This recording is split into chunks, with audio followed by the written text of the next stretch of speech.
Hey there, my friends. Welcome back. In this episode, I'm so excited because we are officially going to close the book, if you will, no pun intended, on The Slight Edge with my man, Will.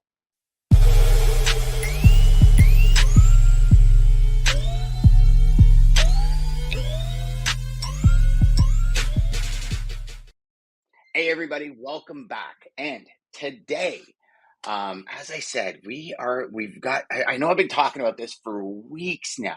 Finally, Will and I got together and we're going to talk The Slight Edge. So, Will, thanks for being here, brother. And I got to say again, and I know I told you this probably twice now off air and about 4 times in our last podcast, but brother, what a great book. What a great book. Thanks for introducing me to that, man. Absolutely. Yeah. My CEO at Grin, Brandon Brown, recommended I read that book several years ago and got it from him. And I keep passing it along. It was a great read and it taught me a Yeah. lot. So, I mean, what a great lead in, and you didn't even plan that, I bet. But so here's the thing.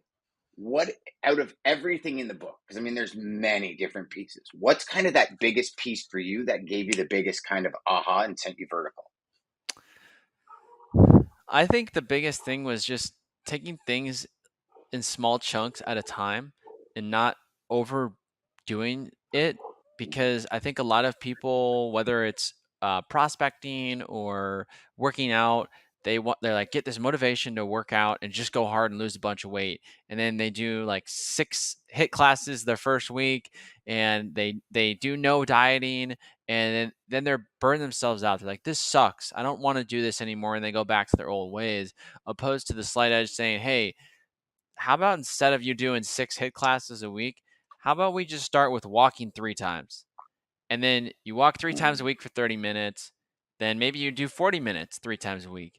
And then you do this for a couple months and you're like, all right, I think I've actually mastered being consistent with my walking. Maybe you up it to 4 or 5 times a week at an hour. And next thing you know, you're in extremely great shape, but you're like, how did this happen? Because it's the small things that happen over time that really bake in those habits. So I like how he framed it as like, don't like you wouldn't just go, if you've never ran before, you wouldn't just go run a marathon. You would first start Mm. walking, you would first start mastering to run a mile, then so on and so forth. But yeah, it was a really good book on just breaking things up. I enjoyed everything you just said for sure. Mastering the mundane. One thing that hit me was he said, it's easy to do, but it's easier not to do. Hmm. And that for me, I've said to myself, I've said that in my head. I can't tell you how many times since I read that book because it is true. Like I put a chin up bar in my office here because I just find during the day, I don't necessarily have time to leave and go to the gym, right? Like I'll be like, oh my gosh, this is kind of like normally what would happen is my lunchtime was my workout time. But I'm finding like meetings roll into lunch and then all of a sudden there's a challenge, there's an issue. So what I've done now is I said, okay, how am I going to set up these small things? And I remember last time we spoke, I was telling you like 2 months ago, I could barely do one chin up. Like I couldn't even pull my body weight up. Now I'm up to like 60 and it's just I'll send a couple emails and I'll get up and I'll do 10 reps, 10 chin-ups. And I'll come back and I'll send a couple emails, I'll make a few phone calls, I'll do chin up. I'll go and do a meeting and then I'll do a chin up. And it's like you're not drenching sweat, but throughout the day I'm progressing through 70, 80, some days 90 chin-ups. And the next day I'll do pull-ups, and then the next day I'll do chin-ups, and the next day I'll do pull-ups and I'll do dips. And it's just that constant kind of mini spurts, if you will, but not necessarily saying, oh, damn, I missed my workout again today. It's like, okay, hold on, I got a lull. I'm done. I'm done this call and I've got 4 minutes to my next one. Well, I can pound out 10 chin ups in under, a minute and a half. And then like you just go bang and it's maximizing that time because going back to Jeff Olsen and what he said, the compound effect. See, I think this is something that I think especially we as sales reps, right? Like we're both in sales, different industries, but the same industries now because of Bridger and stuff. And we love that dopamine hit, man. We love closing the sale. And sometimes we don't get that dopamine hit for a few weeks, maybe a month, maybe a month and a half. And it's like that motivation starts waning, right? But keeping in mind the small things have that massive compound effect. You put 100 grand in a bank account. The next day, it's not worth a million, but over time, it is, and that's where we're at with ourselves and our, you know, job function, tasks, whatever we want, our careers, if you will. Do you know what I mean? Mm-hmm. That's right. It's yeah, it's an amazing book. So I got to ask you this: from beginning of the book to the end of the book, what are some of the biggest changes you found in your day-to-day practices that you still practice today? Because I know a lot of people read books, they're like, this is awesome, and then it kind of goes on the bookshelf and it becomes shelf help instead of self-help, right?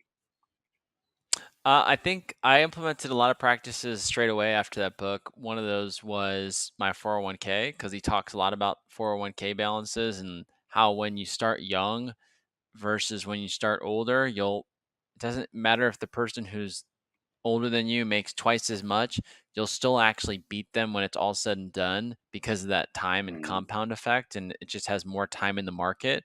So I've been diligent about my investments. Also, it's taught me how to read a book properly. I like how he said that really you should read a book 10 pages a day. 'Cause a lot of times people say, I'm going to read this book. They read like 50 pages, they're exhausted, they close it, and they never see it again. But with how he said, hey, just read 10 pages a day, now I'm actually completing books, I'm enjoying books, and I'm remembering what I learned from last night. So I'm like, okay, I read 10 pages, it's about a chapter or so. What did I learn in that chapter? Right now I'm reading a book by Gary Vee, and I learned about empathy last night. Okay, now tonight I'm going to think about something else cuz it's that 10 pages, but when you read 50 pages at once, it's like hard to really remember like what you just yeah. learned on your lesson. It's interesting you said that because I was like a couple of years ago, I was reading a book a week minimum. Yeah. And that's a lot of information to consume. And I remember when I first heard him say, 10 pages. I'm like, 10 pages? Like, what is 10 pages? And then, like, no joke, this is literally what I'm like, 10 pages? What is that?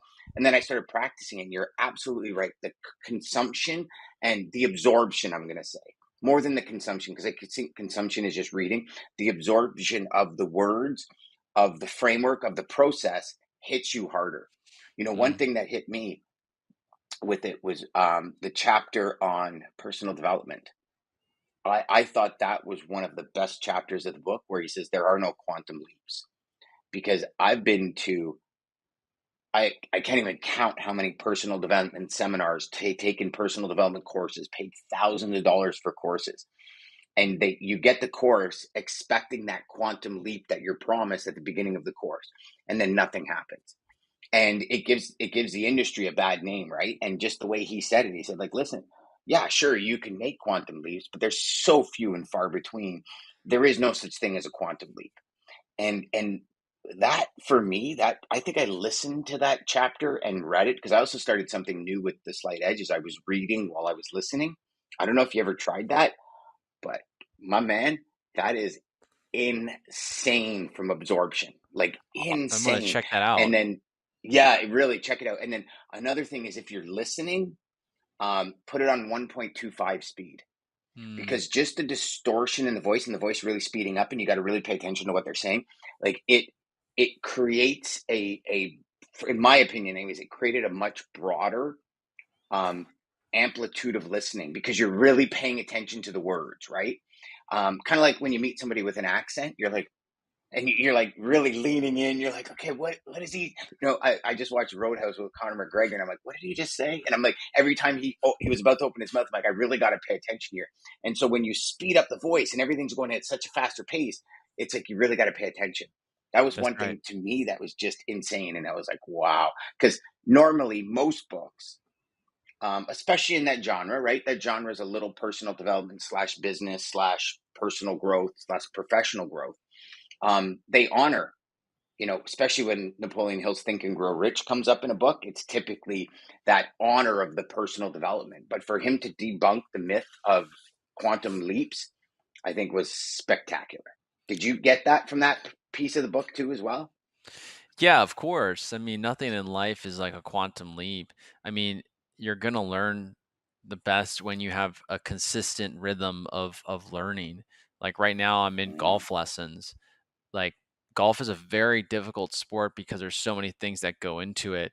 And mm, one lesson won't change my golf game forever, but 10 consecutive lessons over 10 weeks, well, that might make a lasting impact, but it's still not going to make me Tiger Woods.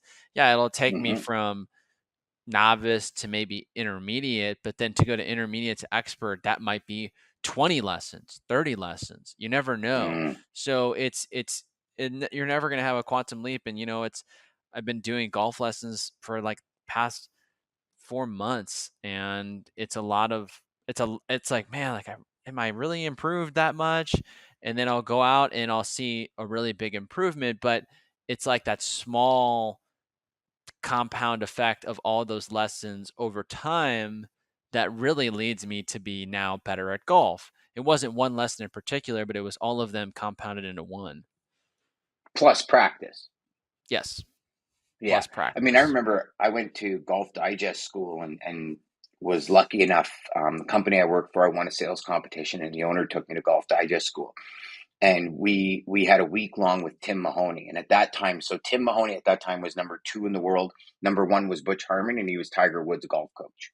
So just to give Mm. you the level of the individual, right? And I remember him saying one thing. He said, okay, so before I leave, of course, I'm talking trash to all my boys, right? I'm like, dudes, when I get back, I am going to take all of your money. And I mean, all of it. So save up because you're done. Like, you're going to have to sell your car. I'm going to take so much from you. And we get there, and of course, the whole flight will. And we're there, and I'm telling the owner of the company, I'm like, man, I'm going to crush it when I get back. Like, you don't understand. I think I'm going to quit because I'm just going to start taking people's money on the golf course. And he's laughing at me, and I'm sure he knew what was going to happen. We get there, and first thing Tim Mahoney says, he says, when you leave here, you're going to be worse than when you came. But if you stick to it, be consistent, stay with the parameters that I teach you, you're going to be shooting par golf in no time. And I got back. So when I left, I was like 92, 93, the odd foot wedge, but I was 90, in that range, right? I got back shooting 110, 150. And I was losing my marbles, but he kept saying, don't go back to what, and this is where it's easier not to do it, right? To go back. And I remember, and by the end of the summer, I was playing better golf. By the end of the next summer, I was pretty much a scratch golfer, won a couple of Wow. golf tournaments at 71, 69s. Um, like that first summer, I got all Wow. my money taken. I made it up the next Wow. summer though, brother. You know what I mean? I doubled down. But it was one of these things, and it's interesting you bring it back to golf because golf is one of those things. If you've played golf before you get lessons, you're going to be worse off, and your immediate like response internally is going to be go back to my old swing. It worked. I'm good. But if you really want to get better, you stick to the processes, the routine, the frameworks that really get you to that next level. Because where we are today, we cannot get higher until we learn into that height, right? Like, Mhm. and I think this is with everything. You look at some of the greatest athletes in the planet and the amount of years they dedicated, the small mundane things like standing at the three free throw line and doing 300 free throws. Vijay Singh used to hit 2,000 golf balls a day on the driving range, not play golf. What do we all do? We want to play golf. We don't want to go to the driving range and spend 7, 8, 9 hours hitting a golf ball at the same friggin' target. But that's what's going to get us to that next level. And I think in sales, in life in general, we keep compounding those things. And this is, I mean, all of this book just kind of solidified all of that information in my head that we tend to forget. Yeah, it's it to me, it was a great book because it just slowed things down, and instead of speeding things up, it slowed things down, but by slowing things Mm, down, you're actually at the right pace because you're actually gonna yeah. be consistent, and I feel like that was really key of just, like, I was so consistent where I said, like, instead of like, I would just do, like, "Alright, every day I'm just gonna do an hour and a half of prospecting, hour and a half of prospecting, hour and a half of prospecting." And then, you do that for 20 business days a month. That's a lot of hours that you just invested. And one of your teammates might have done 8 hours, 2 days, the month, just the whole day dedicated, went all out. But I actually now have more hours than them, and I was probably Yes. more focused because I wasn't like trying to do everything at once. I actually was focused during that block, and then when it was over, that was it. And probably had a more enjoyable time doing it because Yeah. the stress and the anxiety, the angst isn't there. Um, it's interesting you say that because I've actually started marking off in my calendar blocks of time to sell, as opposed to just saying all day, every day, that's what I'm doing. It's like specific times where I put my headphones on and I just go all in. And I find my energy levels are different. I'm Mm, not burnt out at the end of the day like I used to be. And it's like it's fun again, I guess, is for lack of a better term. Like it's yeah. enjoyable, right? You get to be creative, you get to try new things, you get to do, and the enjoyment just kicks in tenfold. Absolutely. Yeah, sales is all about slight edge. It's about having that little bit of prospecting, that little bit more calls, a little bit more cold emails. So any sales rep should check out Slight Edge because it's not only good for your sales career, but also your personal life. And you're going to start to do Mhm. things differently. You're going to start to break things up. You're actually going to finish things what you start instead of starting things going so hard and then never finishing. Mm. And consistency. And Jeff Olsen and John David Mann actually was the second author of this. Really good dear friend of mine, Bob Berg, wrote the Go Giver series of books with John David Mann. Have had the pleasure of speaking with John numerous times. Amazing individual. Um, I didn't realize at first that John David Mann was an author in this until he actually said it at the end of the book. Because I don't look at the cover, right? I just dive right in and go. And it was amazing because once he said it, I was like, oh my gosh, this does feel like a John David Mann book. And, for all of you watching, listen, I'm going to second what Will said there. It is a book that I think every single professional that struggles with the mundane in their business. So, sales, customer service, management, running a team, like all of it. I do believe the Slight Edge can help you in a million different ways. And I mean, we're not even coming close to, in a 15, 20-minute podcast, you can't even come close to scratching the surface on it. But I think the points we just hit, Will, are major points that I think will really resonate with people. I agree. And I mean, a lot of things I do, I like to do things that add up. And like in Mm, sales, you mentioned earlier, sometimes you feel like, man, I haven't closed a deal in a while. Like, can I close a deal? Can I is am I good at sales? But if you do yeah, the slight edge stuff, if you were consistent, if you did do your daily prospecting, it's gonna hit. It just might not hit for 30 or 60 or 90 more days, but it's gonna come. So just keep being consistent, keep doing the mundane tasks. Next thing you know, you're going to wake up 30, 60 days from now, like, how do I have all these deals? It was actually the work you put yeah, in 30, 60, 90 days ago. So what you're yep. seeing today is a result of previous work. I love that. I love that. Thanks for being here, brother. I know you got to get going. I know we're a little bit over time, It's so I all right. apologize to everyone for a little bit of a short podcast today. We'll have Will back on. I'm going to convince him to come back on and talk about more stuff because I enjoy hanging out with you, brother. Thank you, You're a Dan. gem. You're truly so authentic, and just everything about you screams authenticity and next level for everybody that you come in contact with. Like even your contact, for all those of you that don't know, follow Will on Sell That SaaS, his podcast.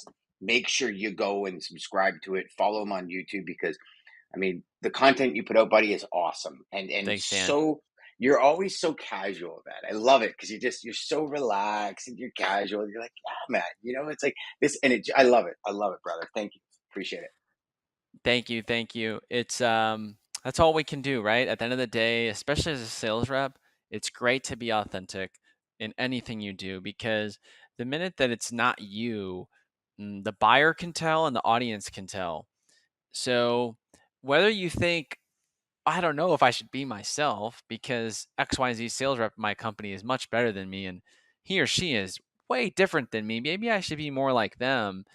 Actually, you should probably just take some of their tactics, but be yourself. And that's the same thing when it comes to content because look, I'm not chasing likes, I'm not chasing follows. I'm just chasing impact. And so if I can impact one person through my video in a positive way, mission complete.